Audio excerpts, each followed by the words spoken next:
Welcome to Across the Desk. This week, we continue with part 2 of our interview with Representative Walke, where we discuss the Oklahoma House Democratic Caucus and their Oklahoma Focused Plan. We got this thing going on by the Oklahoma, it's the House Caucus, I believe, right? Yep. And it's the Oklahoma Focused campaign that the Oklahoma Democratic House Caucus is putting together. What do you have to do with this, and how should we support it? Yeah. So the Oklahoma Focused Agenda is our response to the Republicans' agenda here in this state, right? So we believe that our priorities are different than the Republican priorities. So just for example, just yesterday we had a debate about putting in God we trust on state buildings. Today we had a debate about abortion, the typical type of political statements that are made in this building. And we believe that we ought to be focusing our time, efforts, and energy on real change and real results in the state of Oklahoma. I am the Criminal Justice Policy Chair for the Democratic Caucus in the House. And so consequently, my job is to help come up with some of the criminal justice aspects of our focused agenda. One of which is doing away with cash bail. And for those of you that are unfamiliar with that, assume for the sake of argument, I got arrested and I got thrown in jail on a non-violent felony, and I can't afford to bond out. Well, that means that I'm going to have to sit in jail until my trial, versus somebody who has money can go put up a bond and get out of jail, right? Yeah. And so what this does is says, listen, if you've been put in jail for a non-violent offense, then you don't have to sit in there and not work, not take care of your family, not be a productive member of society. Instead, we're going to let you out. And when your day of trial comes, then we'll determine whether or not you go to jail. That doesn't apply, obviously, to violent offenses and those sorts of things. We think that we need to see a bigger investment financially into mental health courts across the state, other diversion programs. I've been a big advocate of that. It's real hard because, as you know, Oklahoma doesn't have a lot of money. But if you put one person through mental health court, it's $5,000. If you incarcerate them, it's $20,000. Less than, and this was as of 2 years ago, but less than a third of our counties in this state have mental health courts. And that's a problem because that's obviously a successful program and a cheaper program and a better way to get people back out in society being productive. Oh, yeah. So that's what our focused agenda is. Yeah, I think one of the biggest problems they have with criminal justice reform is a lot of our fees and stuff go to support DAs, the court system, and everything else. And really, until you change that funding formula, it's going to be hard to do that, isn't it? To change Absolutely. Absolutely. And in fact, it used to be up until the mid 80s that the district attorneys were actually funded through state general revenue. And then it switched to where they would get fines and fees, which obviously incentivizes prosecutions because more prosecutions, more fines and fees, more money for the DAs. Is that the reason they did that, or was it just to save money? I think it was more of a matter of trying to save money. And it's been a year or two since I've looked at the article and the research on that. But basically, it wasn't anything untoward. It really was just trying to figure out a more efficient way of doing it. And I don't know necessarily they appreciated the economics of it, meaning that they would be incentivized to do that. Okay. But it would only take about $100 million, and I say only, but I mean, you're talking about an $8 billion budget, $100 million to fully fund the district attorney's account. And right now, as of this year, we have the money to do that, right? Maybe next year we don't, but the point is there is a way, there's a pathway forward to do that. Okay. What other areas in the Oklahoma focused plan are there that we should be aware about? Yeah, so I think another one is opposition to managed care. As you know, Oklahomans here in this state passed Medicaid expansion, which was a great thing. Oh, yeah. But unfortunately, Governor Stitt decided that we need to go the managed care route, which for those of you that are unfamiliar with managed care, what that means is that there's a private for-profit entity that comes in, and instead of the state saying, we're going to pay these claims, not pay these claims, go to this doctor, don't go to this doctor, it's going to be a private business which is incentivized to tell you don't go here or don't do that because they make their profits off of whatever's left over at the end of the year. And so consequently, on this subject, just did one, just put it out last week. And yeah, the thing that blew me away was that I saw that we went from 160 million a year to 2.2 billion. What I saw in the Oklahoma, 2.2 billion to set this up, and the dental alone was going to be 110 million a year. So what's that about? Do you know any? I mean, that's the thing that shocked me. Was like, hey, wait a minute. I thought they were griping about 160 million, and here we are, going to really blow Yeah. this out of the water. So that really didn't. It's just, it's a matter of their overall political philosophy that private business does better than the Yeah, public. And that simply is not the case. And if it is, then why don't we have a private military? yeah. Right? I mean, why don't we have a private fire department? I Why don't know. we don't have those because there's certain No. things that the government does well. Yeah, and this is one of those things, and I have this argument sometimes with liberals. You know, some things I feel, hey, you know what? Some things are better privatized. They Yeah. are in government, but not everything. You know, our That's right. healthcare and stuff like that. I think it'd be better not privatized. Certain things like, you know, hiring a construction company to do 2 miles of road, that makes sense to privatize something like that.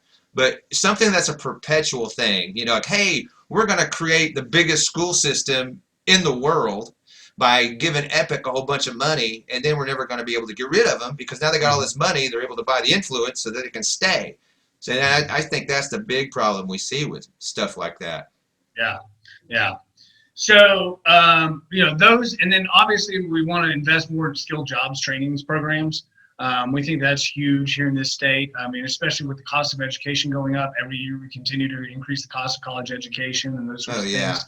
And so finding a way to get individuals into the trades and pipeline, because not everybody needs to go to college, and not everyone should. And so we have to open up and diversify the economy through. oh I totally believe that. Yeah, as me, I'm involved in engineering profession, and there's really just not enough of us. And a lot of it has to do with the education requirements, and then a lot of people just don't know about it. And some of it's trade schools type stuff, and people just don't know about it. But I think that you touched off on a good point where we talk about, you know, and I know liberals and Democrats also talk about 2 years of free college and trade school. Is that a part of this plan that's in this? Is that a part of Not it? not the not the so 2 year not the 2 year portion of that.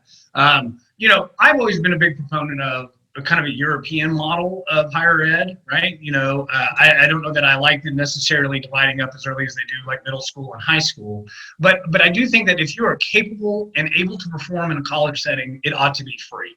One ought not to have to satisfy or sacrifice their future economic safety to pursue a career in teaching. I mean, if you graduate and you want to be a teacher in Oklahoma, great. I had a student a few years ago from Putnam City High School. I was there at a forum and he said, I want to be a teacher and I want to stay in Oklahoma. Tell me why I should. I looked at him and I just said, I'm going to be honest with you. I can't give you a reason to stay in Oklahoma unless you know that you want to be a part of the change, because the fight isn't in Colorado where they're 16th in the nation in educational outcomes. Yeah. The fight for educational outcomes is here in Oklahoma. You are at ground zero. So if you want to make a change, this is the place to be. Yeah, I agree.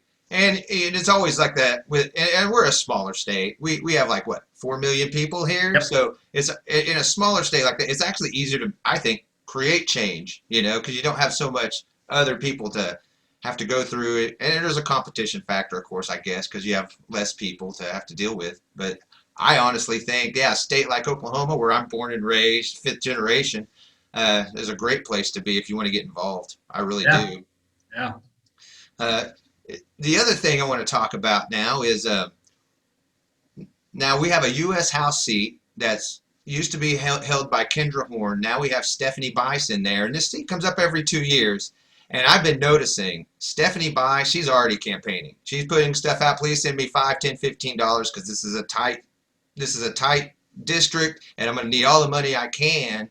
So tell me, Collin, you're so qualified. Do you have any idea, any inkling of wanting to run for U.S. House, or what's up with that? Is anybody running for it, and when are they going to start campaigning? So I appreciate that. I've been asked on multiple occasions about running for Senate and House, and I'll be honest, I'm a pragmatist. And I'm probably not the person who can win that seat. Kendra Horn was the type of person that could, and I think there are other well-qualified individuals that could. I don't know that I'm that guy, so I have no desire to be running for the House or Senate at a federal level. But that being said, I haven't heard of anybody specifically that's looking, but you've got to imagine it's going to happen because that is a winnable seat. Yeah. I think part of what's going to dictate that, though, about how winnable it is you got to remember that we got redistricting coming up. Oh, yeah. And so we won't know those federal redistricting lines until September, maybe. We'll know pretty good idea about the statewide offices by the end of session. But the federal stuff is going to have to wait a little bit. And, you know, if they, depending on how they gerrymander those lines, could dictate whether it remains competitive or not. Okay. Do you know of anybody that's interested in running so far, or have you talked to anyone? Or? I talked to one individual, and he was interested, and then he let me know about a week later he had decided not to. So aside from that, I don't know of anybody, but I'm sure that somebody will. I'm just concerned mostly because now we're in this we've been in a 24-hour news cycle for a long time, but now you add in social media and everything else, and then I'm seeing Bice out there already campaigning, looking for money. And I'm like, okay, you know, this is one of those things where it's almost you got to start immediately after you win or she gets to see the other guy needs to come out and start doing something because you're going to be behind almost. That's why we should do publicly funded campaigns like what they do in the UK. Oh, yeah, that's a great idea, I think, too. You know, publicly funded campaigns where it makes it a little more even, you know, I think. Yeah. And so now nobody's running, but she's out there raising all kinds of money right now. And so that puts somebody a little behind the eight ball when they get going. But you're absolutely right about the redistricting thing. It's kind of hard to know or do anything without that. So that's a good point and a great point for what we ought to look forward to coming for House District 5 as far as how it's going to look and who might be running. So it'd probably be maybe the end of the year we'll know of someone who might. September. I would imagine September is when we'll know. Yeah. Okay. Good deal. You know, Collin, I think that covers about everything I had to want to talk about today with you. Well, I appreciate it. Great, man. You're great. You're great to interview. Wow, it's so great. Well, I appreciate that, and I appreciate the offer and the opportunity, and more than happy to come back anytime. I hope you enjoyed the interview we did with Representative Collin Walke, and were able to take some information from what he had to say. Next week, I think I'm going to continue discussing this Oklahoma Focus Plan from the Oklahoma Democratic Caucus when we see you next week.